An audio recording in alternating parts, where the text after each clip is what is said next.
All right, welcome back to the Sean Trey Show. I have Alexander Lee-Rekers back with me, and we are going to continue our conversation from last time.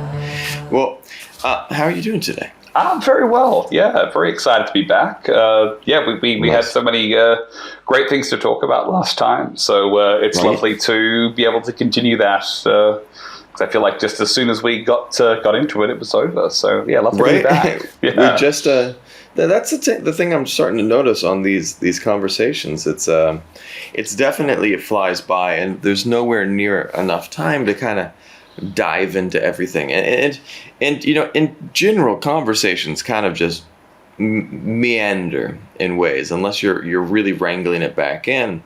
And I don't necessarily want to kind of wrangle conversations at this point. But tell me a little bit more about what is your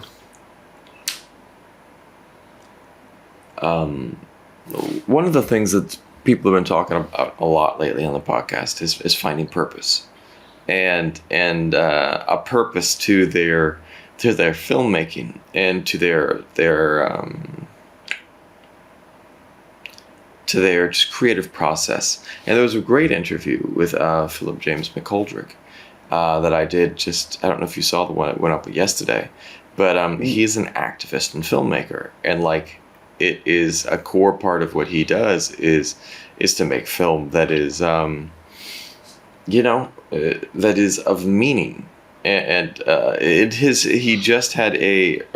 fundraising for a project called Born of Violence, and it's very powerful. I mean, it's for people who were conceived through a rape or an assault, and like as he was, and I didn't know that before he came on, and it was very powerful, passion project that he's working on, because it's happening around the world now. That's his. Other people could be working on something else. Someone could be.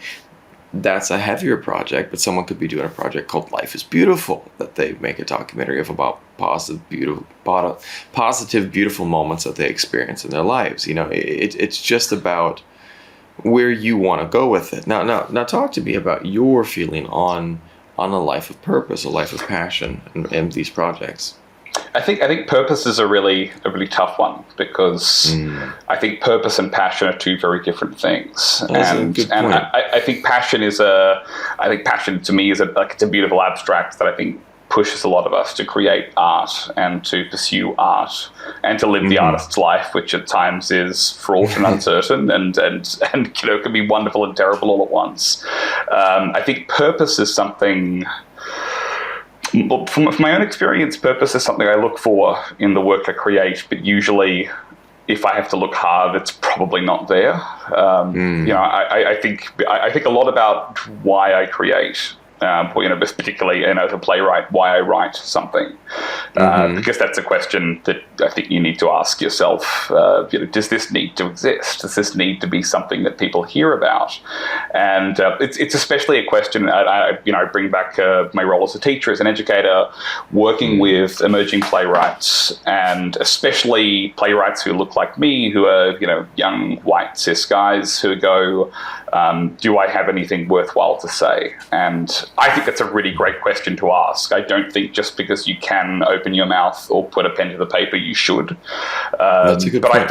I think the really important stories we tell, there's never a question of whether it's got a purpose or not. I think the purpose is there. Like the last piece that I wrote was examining the rise and the sanitization of fascism and far-right extremism in a country like Australia, which might not seem like the kind of place to give rise to that, but in so many ways, is the perfect melting pot of racial tension and a very violent colonial history, all of these things leading into it, and a culture of apathy where people want comfort and will turn a blind eye to injustice.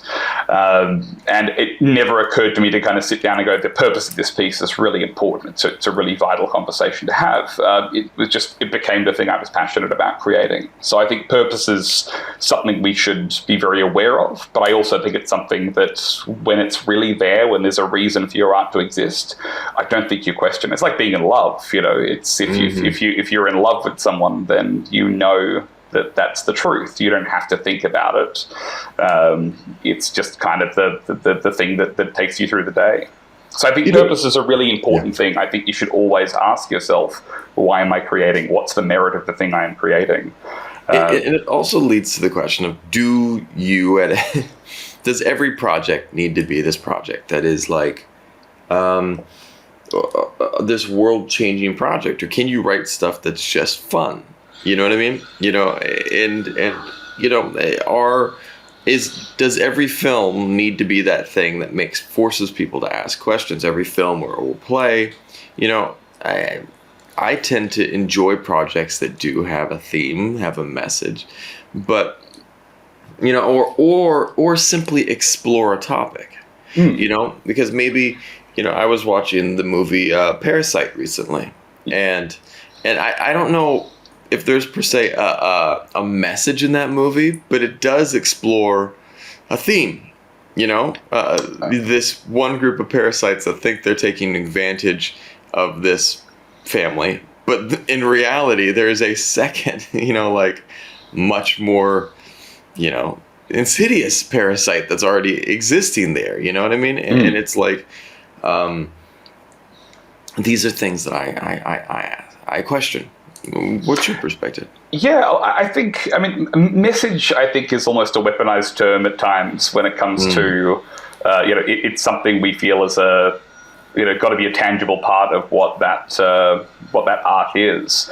I feel like the best art doesn't force you to ask questions. You can't help but to do that. You can't help but to make those connections and to realize that all along you've been all along you've kind of been tricked into thinking about things that you might never have thought were pertinent, and suddenly, I guess, fairy tales, fables are great examples of this. We learn, truths, and we learn, important lessons as children by being told stories. And the moral of the story is, yes, it might be there, but sometimes you don't need the moral of the story to know that the woods are deep and dark and scary, or not to trust the wolf. And I think that's what art does so well, is that it actually gives us the opportunity to explore difficult topics in a way that makes them entertaining. I agree with you completely. I think it's not every piece of art has to be deep and dark to have a profound truth or a profound beauty. In fact, I think the best, some of the best and most persuasive pieces of art are comedies, are the lighter things, because in that space, I think people are at their most persuasive. Yeah. So I think I'd opt to say that art needs to have a message each time, but I think in the telling of that there is so much, in the execution of that for the artist, there is so much to be said for. This is entertainment. This is something people have to engage and enjoy. If you traumatize somebody, if you shock them, they shut down and their brains stop receiving those messages. So I think it's so important to nurture an audience and bring them into that experience. And you'll have a better chance at changing their minds if that's what you want to do. Yeah, 100%. And this is something I was talking to my wife about yesterday, because we were talking about how she's planning a new show. And for this show, she's doing it through music. But one of the concepts that we were looking at is to try to express, getting people to start thinking about some topics that might not be the easiest to process, And one of the things is, like, we were starting to look at, and I've been working with her on how do you conceptualize the patriarchy for a culture that is deeply patriarchal, and that, people, it's like, how do you get the fish to comprehend water? You know what I mean? Yeah. And like, because that's us, we are living in this tank of water. And sometimes, you're like, what do you mean air? It's like, it's like, what do you mean wet? And when we were talking about this, we were sitting there, and like one of the things that both of us realized is that if you make a topic abrasive, sometimes it's hard to comprehend. Sometimes it's like, but this sandpaper is good for you, and versus a comedy at times has a way of having the exact same strong concepts, but it comes through in a way that's much less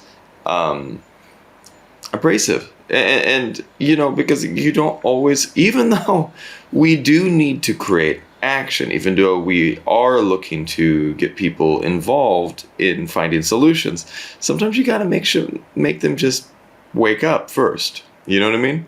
And there was one of the best examples I've ever had of that is when I went to see a play by Aristophanes done in Berkeley. It was The Birds. And, I was like, I had no way to relate to some of the themes in Aristophanes. The Birds, I was like, this is a, several thousand-year-old play, and I'm trying to approach it and comprehend it. But, like, they actually turned it into this amazing work of satire and comedy by popping modern political figures into the play.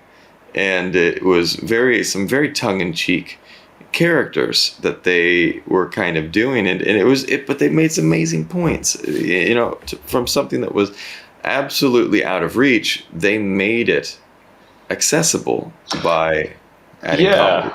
And I think it's something lovely, especially about theatre, that I find that for thousands of years we have been asking ourselves the same questions, and some of these questions we might be able to even answer these days. I couldn't think of one on the top of my head, but the idea is that we are united over the world throughout history by wanting these topics to be explored and vocalized and shown. I think that's why, personally, having worked across different media, I think I find myself drawn to theatre in particular because it is, in a sense, it's kind of an eternal art form. It's always dying, depending on who you ask or what article you read in the paper. But it's always got this idea of kind of bringing people really interesting concepts and ideas and thoughts and emotions through centuries, through millennia. And to me, that's a beautiful thing to behold and a beautiful thing to be part of. Excuse me. Yeah, I completely agree. And I think that as an actor, I think theater is kind of real acting. You know what I mean? And not that film acting is not real, but like, let's be real. With a movie, you got time, you're focusing on that one scene. But when you're doing theater, you've had to invest how many months beforehand to memorize pages and pages and pages of dialogue.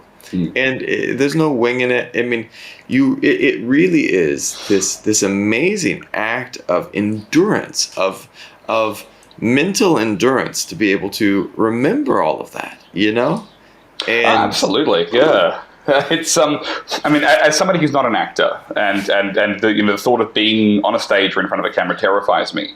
I have such profound respect for people who step into that lion's den and watch the way that they can bring these thoughts to life. And the thought, as you say, an actor sitting in a sustained performance for sometimes hours on end in front of people, and not with that remove of being on camera and having it sent away and watched, and which in its own way is a beautiful dance. Take two, absolutely. Take three. It's getting it right on the night. It's getting it perfect on the night, or whatever that form of perfect is. And it is that living, breathing thing. I mean, the last show that I did, watching the actors evolve these characters, and also, I think something we spoke about last time is the opportunity to work with actors in developing a text. And that's a singular thing, I think, for plays, just by way of, different budgeting and different time structures. Those months are so beautiful and so valuable to be able to work with actors on getting them to own that text and getting them to own that story.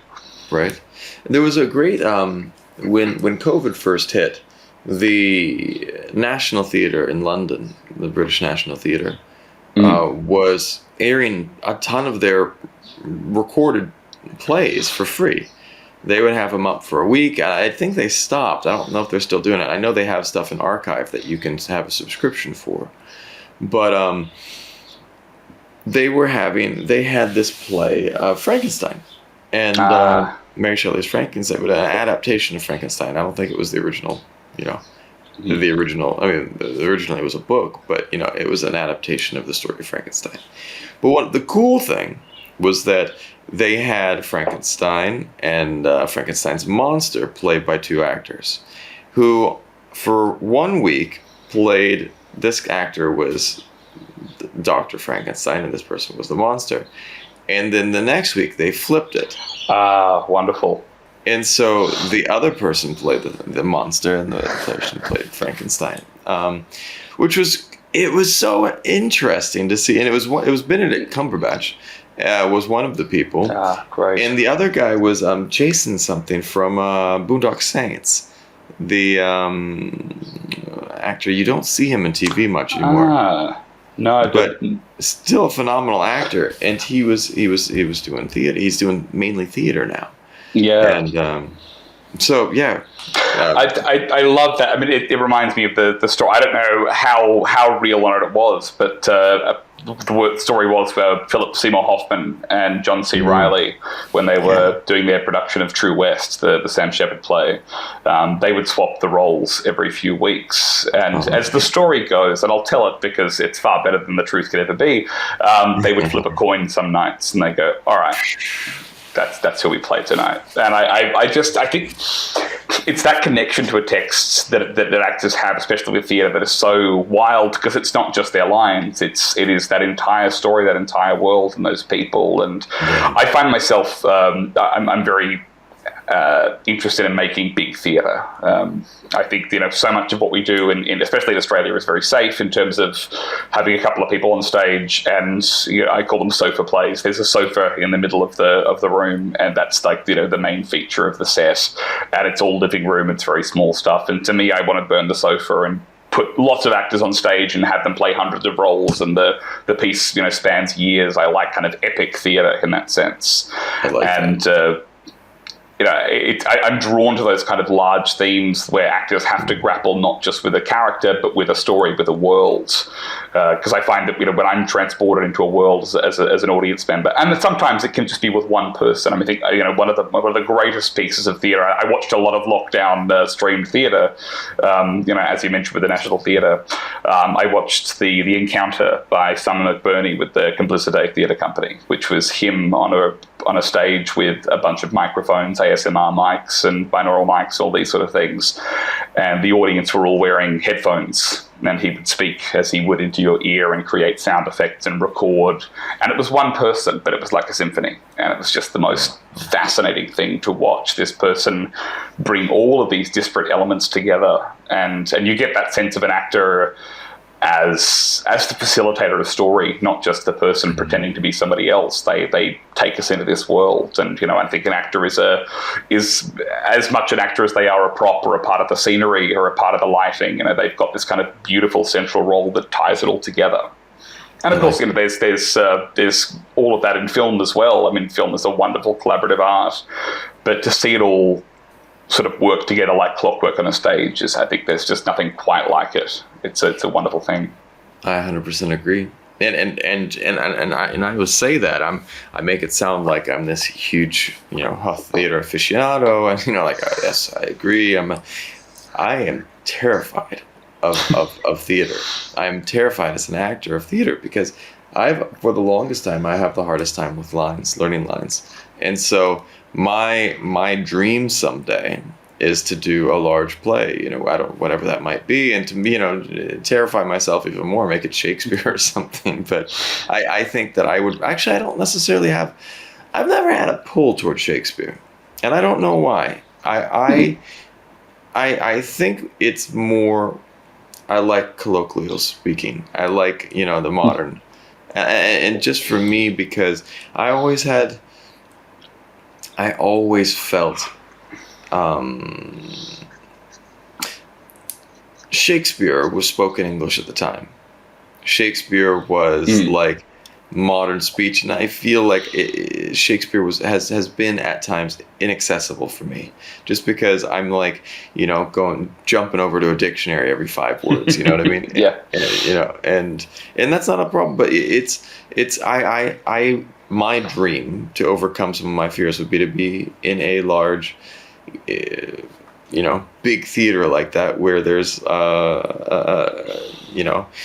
something like Hamilton. I know that's more of a musical number, but like to be surrounded by a bunch of actors on stage with costumes and costume changes, like that to me is petrifying. Oh yeah, I can imagine. But I saw, I think Hamilton was the last show I saw here in Australia before shutdown, because there was a time when Hamilton was one of the only, the Australian production was the only one in the world for a while, before our brilliant scheme of not vaccinating anybody came home to roost. And I remember going to see that, and I'd seen the Disney Plus version. I'd seen that, and I'd listened to the music, and I thought, great show, really interesting. It wasn't until I sat down in the theater and watched it all come together that I went, oh, this is like breathtaking. It was so wonderful to see that happen, and to be reminded of what theater can be. And as an example, something I watched recently was I was given a copy of the Lehman Trilogy, which was another National Theatre production, which I think is just about to open on Broadway. With two of the original cast and a new person. And that was something I've been told about. I think it's a few years old now, and it's the 180-something year history of the Lehman Brothers Bank, who were instrumental in the global financial crisis, and it all came crashing down in '08. And the story of 3 Jewish immigrants in Alabama starting a little shop and then eventually becoming a bank that destroyed the world. And that was with 3 actors on stage the entire time and a pianist sitting in the corner like they were accompanying a silent film. And it was just the most breathtaking thing to watch. It was so beautiful. It was so gripping. 3-hour runtime, and yet it was the tightest piece I'd ever seen. It 3 hours. It felt 20 minutes long. It was the minute it started, it was over, and suddenly you were in World War I, and then suddenly you were in 1976, and these 3 performers played fathers and sons, husbands and wives. They played children from 6 till 86. It was just the most incredible piece of work. I mean, it was that kind of thing, and I think it hit differently in lockdown, because you start to miss the process of creation. And I mean, in terms of where I'm at with my career at the moment, I had 2 shows on this year, and I was very, very lucky to have them both produced before Australia shut down, and is still shut down, of course. So I'm at the point now where I am starting to look at the next projects. I've got a lot of blank pages in front of me and a lot of projects that I want to start looking at. And it's very easy in lockdown, I think, to forget that we were all working. We were all chasing that hustle. And suddenly it stops and we go, oh, it feels like so long since we've created. But I've had 2 shows produced this year. That's unheard of, and it's wonderful, and I'm very grateful for that. But then you watch something like the Lehman Trilogy and you go, oh God, I've got to create something again. What am I doing sitting here? It raises the bar, man. When you see a great show like that, it's just absolutely. And I had the added experience of people saying that this is such a kind of thing that you would write. Like, awesome. For God's sake, I'd love to. Right. I think that's very kind. But it's this incredible kind of thing, and it was so the style that I love and emulate. And it was one of those moments where that's what I mean. I should send this to critics who didn't quite get what I was going for. It's like, take your point, absolutely, but this is what I was shooting for. Maybe that helps. I don't know. Yeah. I want to, but that kind of segues nicely into something that I really did want to talk about last time that we didn't get a chance of. Talk to me about your writing process. Absolutely. I want to, for people that are, watching, that might be like aspiring playwrights, aspiring, screenwriters. How do you approach? So well, first of all, how do you find a topic? I mean, that might be the first place to start at. Well, I think this comes back really nicely to what we were talking about when it comes to the purpose, because I have a terrible time planning a topic. And I've been spoiled enough to be paid for what I do, so writing on spec, writing for free is a real chore to me these days. Obviously, I still have to do it because that's the nature of what we do. So I can find it very difficult to start in a topic. But when it comes to those topics, the purpose, the things that feel important, it's never really a consideration. So I've got things that I'm passionate about. I've got things that I want to explore.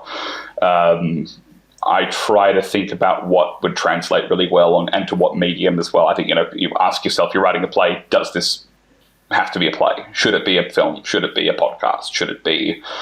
I hope it's not a painting because I can't paint, but it's that kind of question to ask. Yeah. So I start with a topic that I'm passionate about, and then I try to think about the most interesting way to tell that. I think the most affected I've ever been in a theatre was I was 15 years old and I saw this 8-hour production. It was an adaptation of Ovid's Metamorphoses, and the first part of that piece was just somebody coming out on stage and telling the story of Phaeton and the Wow. chariot crashing into the earth, and it was just an actor sitting on the stage telling stories, and I went, this is what theatre should be.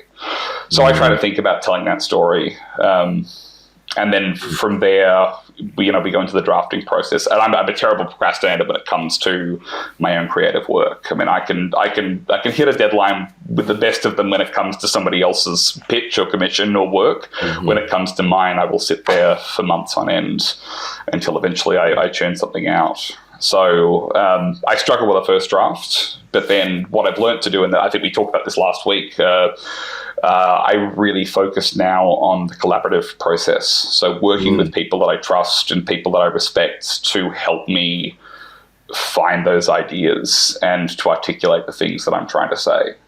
So I guess, ideas come from wherever they come from. Sometimes it's an interesting topic. As I said, fascism was one of the things I wanted to talk about. And I wrote a play about that and wrote what I saw. And then I had the surreal experience of watching the Capitol stormed in the US and going, I have to rewrite the end of the play because real life has eclipsed what the fantasy is. So, having these moments, and that was a strange experience because, everything was so relevant, and I kept seeing things that I'd write and they'd pop up in the news, writing about far-right rallies in small country towns, and then suddenly this footage emerged of Nazis in a national park here in Australia, and like my grandfather lived under occupation in Europe during World War II, and it's so wild to me that Nazis are not just Indiana Jones villains, as I grew up thinking they were. They were a real thing, and they became a concept, and now they're a real thing again. And I find that I feel like I failed my grandfather. Going, we didn't take this seriously, and they're back. I'm really sorry. It's like cockroaches after you don't spray out of the fridge or something. I've gone off on a lot of tangents here. So ideas I find where I can. And then for me, it's a collaborative drafting process. So I'm very lucky. I work with my partner is a director. We have a theatre company together, and something I'd love to chat to you about, working with your significant other and that process, because that is it's something that for a lot of people simply does not work. That's a real distinction they don't want to make. But we work with one another. They're a very accomplished director. They do amazing work, and in terms of helping me with my writing and the ideas and things, that's a really important part of the process to me. So these days my advice to writers, my process is bring people in. Don't be afraid of asking for opinions, for help. Learning to navigate feedback is its own challenge, and letting go of defensiveness and insecurity. But I find that usually it's a really helpful thing. Even if you walk into a room and 10 people tell you 10 useless pieces of advice, you go, well, they're all speaking for a reason. Nobody came in here and said how much they loved it. So maybe even if their advice is terrible, there is a gap there they're at least identifying. And I think that's something that I'll struggle and refine until I'm very, very old and can't hold a pen anymore. Well, and I think that's a good point, because like I'm actually in the process of I feel like I'm looking at with this project. I'm really enjoying it. I'm actually really enjoying this. I find this exceptionally fun, and in my mind, I'm beginning to conceptualize how I could grow what I'm working on, and so I still like this idea, and I haven't seen lots of people doing kind of what I'm doing globally.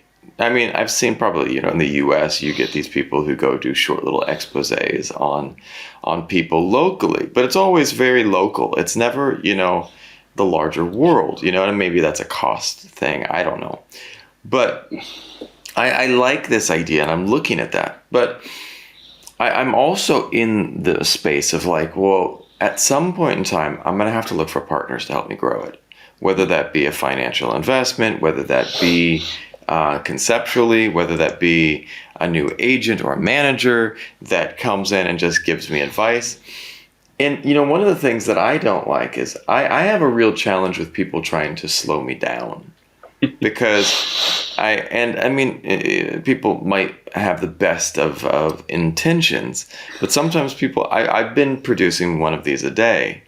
And when people ask me why so many, I'm like, because it's an algorithm game. And, and like it or not, I've been, the first couple I posted, and my numbers aren't great yet. But the thing is like the internet, it keeps working. Like that content stays working for you. You know what I mean? And so absolutely, it just keeps going when you have stuff up. Well, I'm kind of circling around on a tangent, but the idea that I'm looking at is, I might not like the advice that some of these people have for me. Say I bring in a new agent or investor or manager, but yet by simply collaborating with them, if I can find someone who's knowledgeable, who has a great perspective on these things, a producer who's done stuff like this, we have to condition ourselves to listen. We have to condition ourselves to take feedback. Doesn't mean we have to do it. It doesn't mean that we have to agree on every point, but we should hear it, because people's perspectives have been informed by their own journey, if that makes sense at all. Yeah, absolutely. Yeah. I think it's a very tough thing when art is so subjective. And yet, such an important part of it is opinion, is criticism, is the climate around. You've got the artist and the audience, but then there is the art world. There are the critics. There is the system that you have to engage with, and in some ways, that's the part we all want to burn to the ground. And right, I've read reviews of my work, and I felt that very much, but.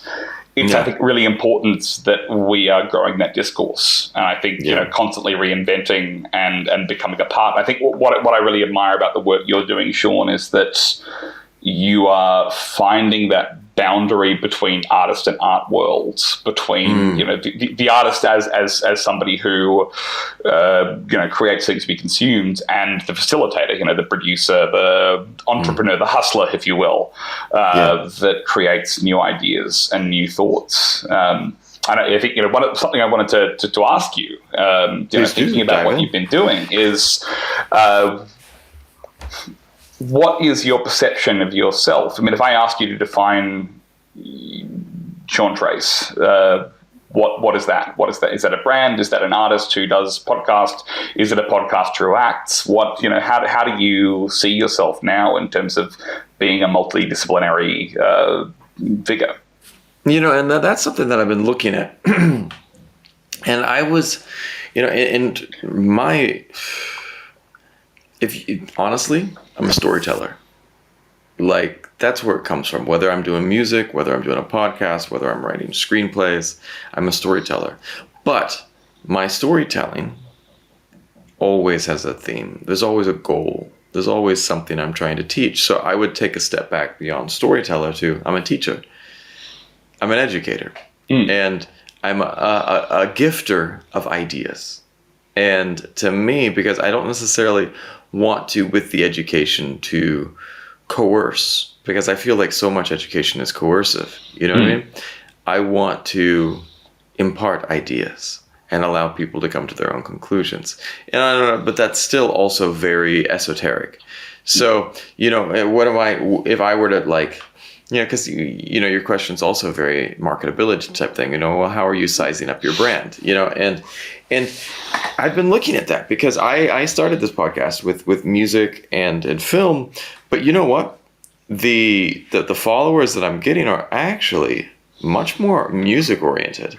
And I've been having a lot of people pop on for music, and I'm not gonna. That doesn't mean that I'm gonna just be like, oh, forget this. You know, I'm gonna type. But it is interesting that there is. I feel like music might be more accessible to some people. That there might be. I feel like there's more people doing it as well. You know what I mean? And so as I'm looking at this, and I think the best point that I'm making with this is my wife, I consider a singer and musician. You know, for myself, I love music. I grew up singing, but I have had a hard time identifying as a songwriter, as a musician. And I've always felt like a hobbyist. But, you know, I've been, you know, doing music professionally with my wife for, you know, 6 years now. So why can't I consider myself a musician? You know what I mean? And so it's interesting. And I've been circling back around that. But there is one challenge though, because I'm like, well, what if I got this podcast off the ground and it became a big thing? I don't want to be forced to give up my music or to be forced to give up my acting. You know what I mean? Like, I really want to be able to have those things in my writing. So I'm trying to find a way to define myself that encompasses all of them, you know, that I can be a filmmaker and also have a show and also do these other things. And granted, if this ever got so big that I was forced to step back from other things, well, that's probably a good problem to have. You know what I mean? Absolutely, yeah. You know, an internationally syndicated show, that's a good problem to have, you know. But for right now, I still feel like I'm coming back, and the fundamental essence of what I'm doing is to try to facilitate ideas, to try to kind of just plant seeds, you know. And maybe that's not what you were looking for. But no. I think because I think we're all in flux in terms of finding what that identity is. Right. I think so much of searching for the legitimacy of being an artist is about owning the thing that you are. You know, at what point do you call yourself, I'm a this, I'm a musician, I'm an actor, I'm a writer?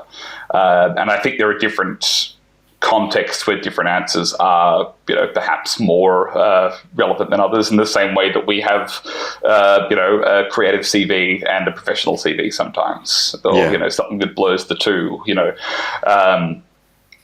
I remember when I was at drama school and studying writing, how validating it was to be called a writer just every day. Yeah. I think the best thing that I got out of that place, and I had a great time there, and I know some people didn't have as great a time as me. The best thing I got was my teacher referring to us as colleagues, whether he walked into a room, whether he sent us an email, whether he introduced us. You know, there was that idea that you're in the industry right now, and I'm a writer and you're a writer too. How lovely. And that's great. And I think it's a really important thing to empower people with.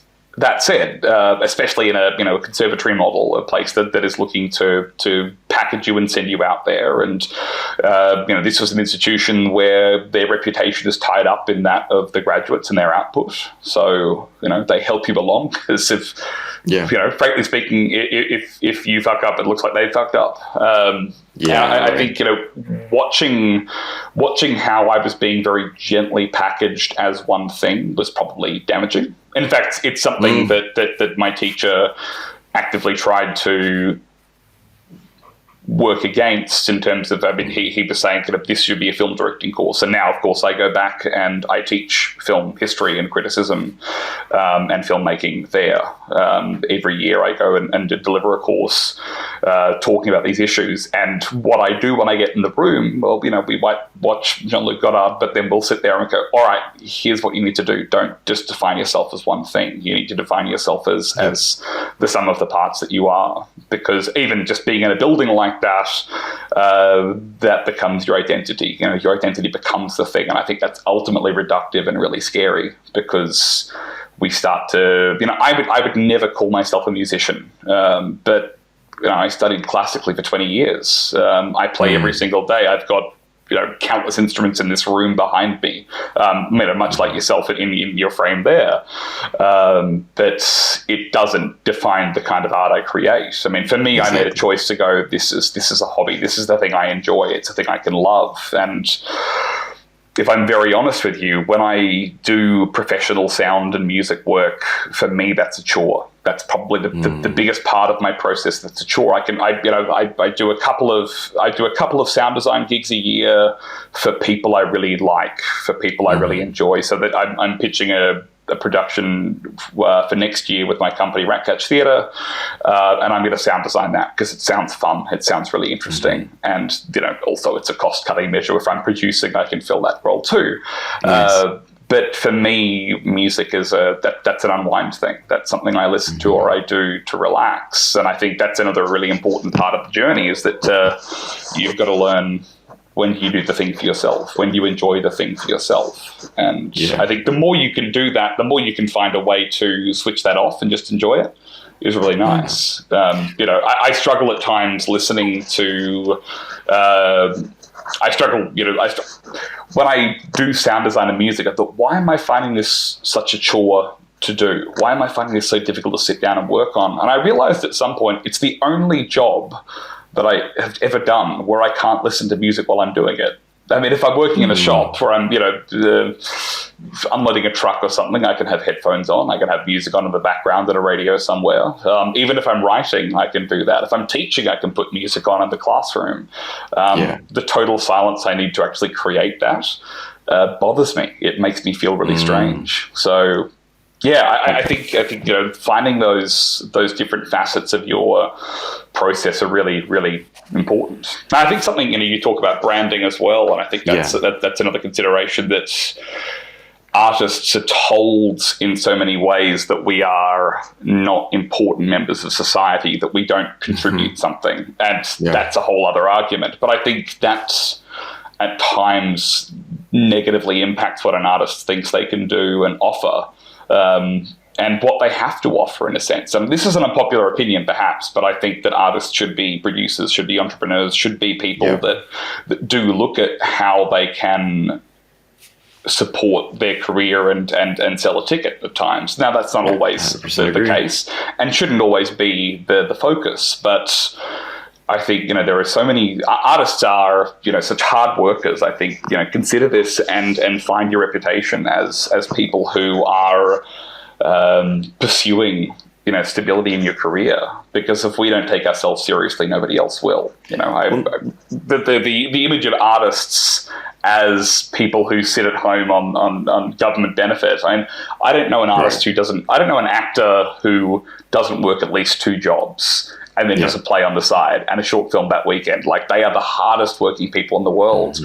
I don't know how we keep getting this reputation for being lazy, people looking for a handout who can't make a buck. Like, we've got to do some damage control there, because these people deserve to be respected, and they are hard work, and you will get results if you invest in them. Well, and that was you made a point. I want to touch on one thing and the other. Like, when I lived in LA, there was a stigma to telling people you were an actor. It's like, oh, you're one of those guys who pipe dreams, right? And you're like, wow, that's kind of rough. But I wanna come back to another thing and touch on it real quick with the branding and such. I feel like one of the most important things for me, I'm a storyteller, right? And one of the things that I searched for and looked at was I think as an artist, one of the most important things you must do is to find your platform. Because if you don't have a place that you can share your ideas, let's make an analogy, right? You are a playwright, but it's 200 years ago, and you are trying to put on plays inside of a coffee shop, or not a coffee shop, a saloon in the Old West. Well, one of the most important things to do is to build your stage. Whether that is and in modern times, we might not be building a stage, but you might still need to build your audience. You still might need to build, and that's was one of the things I was telling my wife. Like, if I can build up my podcast and get a million subscribers, 100,000 subscribers, 10,000, and then I'm putting my music out there too. Well, it just complements the fact that I'm building a platform. Put my short films up. It doesn't have to be that I have one outlet of storytelling. You can have multiple things if that's what you want to do, but you still have to build your platform. You still have to build the arena that you're releasing content in. And I think that's a really important thing to remember. And that's part of the brand building for an artist. It's like who you are and where you're putting things out is really important.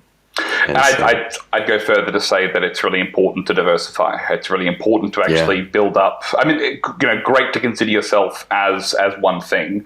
And I think a lot of that's tied to the legitimacy of being seen as a professional, because you get a job of one thing and you get paid for one thing. And that's a very old way of thinking, I think.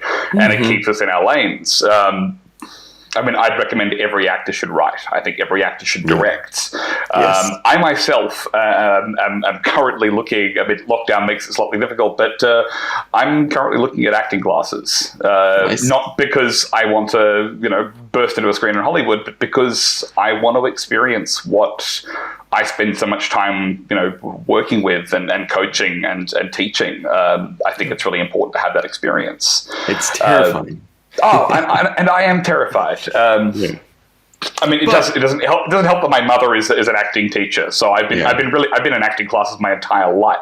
Every time I made my bed, I was in an acting class, I feel. But having these experiences, I think diversifying is so important. I remember a great quote I took with me straight out of high school. I went into a brand new program at our National Film School, and so much of it was about the internet and about marketing and cross-media platforming and that sort of thing.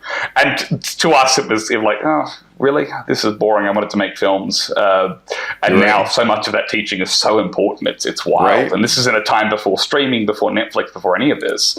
And I remember being told this great quote, which was saying, audiences are no longer hundreds of audiences of thousands. They're thousands of audiences of hundreds. And what you need to do is you need to reach all of those different platforms.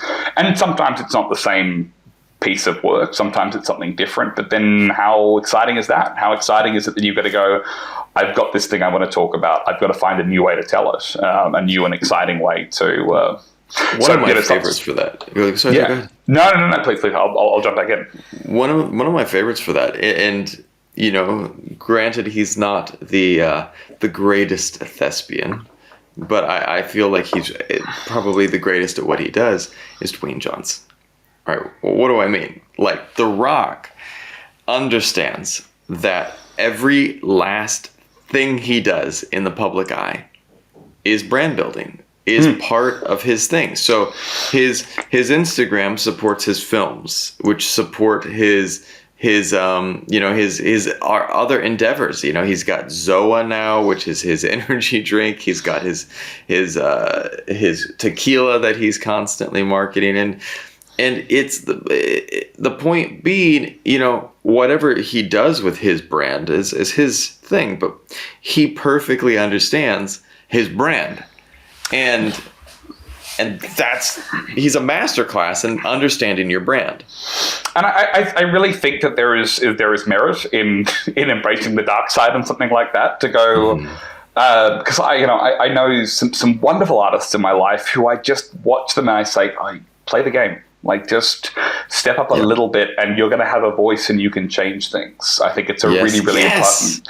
And it's create the platform, create the space so that you can then go and tell people because if you are clinging to your principles so much so, I hate the system, I hate this, I might not like everything built in intrinsically into the system, but I have to know how to navigate it and get to the point where then I can help be a force for change. Absolutely.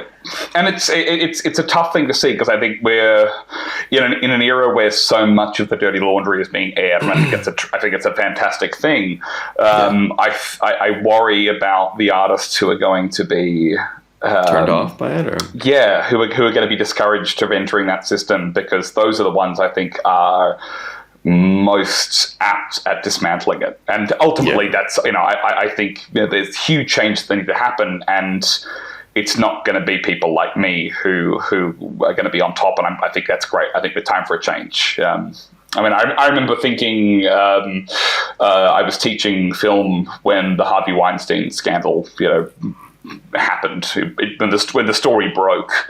And looking at that, and I was thinking at the time about how Harvey Weinstein was such a champion of foreign films in America. And I remember thinking it'll be really interesting to see what we get in America in terms of foreign cinema and how that's kind of mainstream and popularized. And of course, the result was not a dirge of content. It was this renaissance, this beautiful explosion. Parasite happened the year after that, and you go, the person I actually used to think was the gatekeeper in terms of helping these things along was actually the blockage.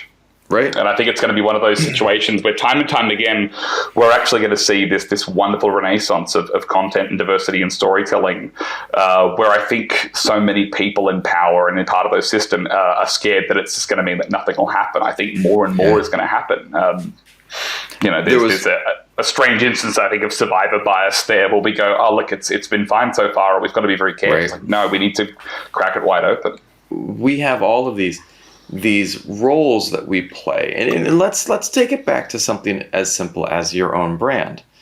Like, and we don't have to make it, these earth-shaking changes. You can look at something very simple of what happens if I define myself as a singer-songwriter? What happens if that's part of my persona? You know what I mean? It's something that I haven't included, but what if that is something that I include? What if I do define myself as an educator? I for years worked as a teacher as I was trying to pursue my artistic endeavors. And then there was a time recently, and I resented it, because I wanted to be doing just my creative stuff. And then there was a point recently where I thought about it, and they're like, people asked, what do you do? And I was like, I've been a film producer for a long time, and a director, and an actor, and a teacher. And then all of a sudden it clicked to me that was like, hang on, I'm still teaching. I've been teaching all along with these other things as well. It's just the format has changed. And that's what you got to do, is you have to reframe this stuff. Because go ahead. I was going to say, did you find? It's very much the culture in Australia. Is teaching the default fallback position for a creative person? I think so. That was your experience, because here we're told, you want to be an actor, cool. You want to be a writer, cool. We'll get your teaching degree. Have something to fall back on.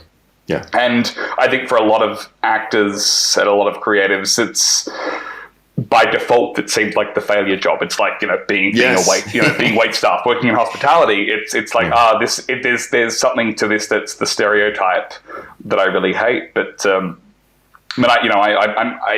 I'm proud to call myself a teacher, and my teaching, the last 2 weeks I have taught from the ages of 7 years old, doing short filmmaking, to high school students, to undergrads and actors, all the way to postgrads working on master's theses. Awesome. It's a huge range of people. And I don't like a term like lecturer. I don't like a term like academic. The teacher, that's what you do. You give knowledge to people. And I think and I think teaching is so tied because we are all in some sense educators as creators, as you say. To tell a story is to share an experience, to share an idea with somebody else. And at the end of the day, that is, to be totally reductive, exactly what we do. And I talk to students about this and I say, there are going to be times where you're going to have to spell it out, especially for people in the industry who have great intentions but no knowledge of perhaps, modern discourse and identity politics and things. Like, yes, they're going to be behind the 8 ball and it's going to suck because you're going to have to keep spelling things out for them. But isn't it wonderful you're in a position where you're able to make a difference and make a connection and have somebody listen to you and be heard? Like, it's a wonderful thing to teach and have that responsibility. And I firmly believe that it makes us better artists on the other side of that, because we take those skills of whether it's articulation or it's just the knowledge we accrue, and we can put that into our work and be more persuasive, because you've got to have your shit together when you teach. You can't foyer talk students. There was a quote that I used to keep, through teaching we learn. And one of the things that I see is when I teach something, I understand it on a deeper level than I ever understood it when I just studied it. And I think, and I don't know why that is, but I do believe that I like that, and I think that you hit the nail on the head, that we are all, we're all educators, and I think that if an actor, a creative can embrace that, I think that that's part of the game, because whether you embrace it or not, you're spreading a message, and isn't it better to at least know what that message is that you're putting out there?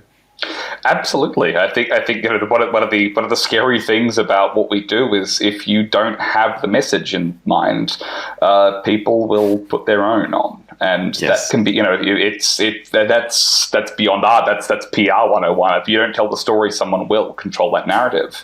And I think that leads so nicely back to what we started with today, which is purpose.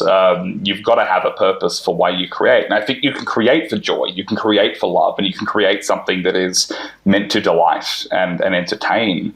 But I think purpose at some point for us becomes an inherent part of the process. Something inspires us to create.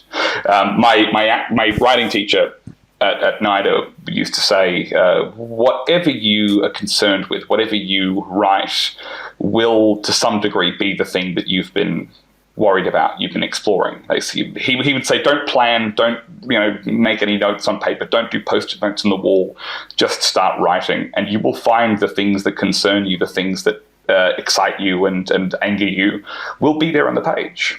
And when I was studying, I wanted to write a feature screenplay because I'd never written one before, and I thought, I'm going to write the biggest, wildest script I can, just to see if I can, and then everything else will feel better by comparison. And I remember reading this thing, which was like a Coen Brothers, Michael Bay hybrid, and going through and going, wow, this is actually speaking to some really personal issues, despite it being full of some strange themes and wild scenes and giant budget stuff I could never make.